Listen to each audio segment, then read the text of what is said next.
I hope you're not getting tired. It is becoming late in the day, and I just wanted to give you a little summary of all the studies that are ongoing now at UCSD.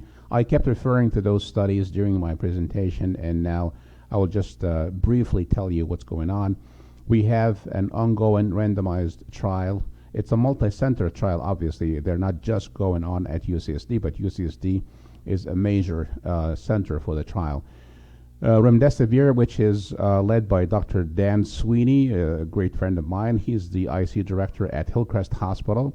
And we decided we're going to keep remdesivir at one campus, not to confuse the randomization and the inclusion of patients into the different studies. So we decided we're going to keep remdesivir to the downtown Hillcrest Hospital, led by Dan Sweeney. While the tocilizumab is led by Dr. Atul Malhotra, who is the former chair of the Pulmonary Critical Care Department at UCSD.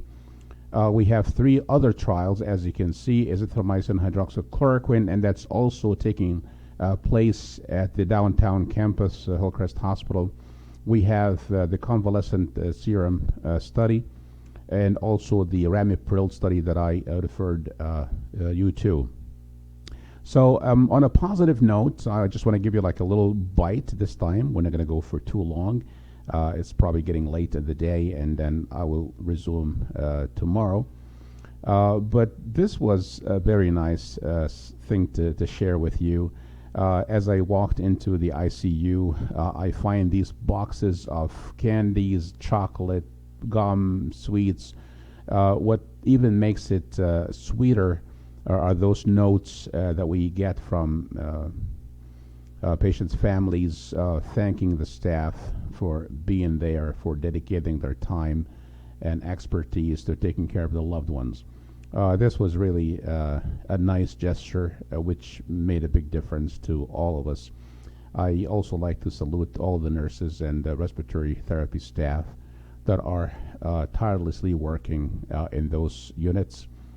They are the ones who get exposed to the patients the most. They are the ones who are spending the longest amount of time inside those rooms. So I just wanted to share that with you, and maybe end today's bites with a little bit of chocolate bite maybe, and leave you on a positive note. And until I see you again on the next bite for COVID updates, I pray for your safety. Please stay safe, take care of yourselves, take care of your family members, and pray for all of us. We need prayers at this time. Thank you, and I'll see you later.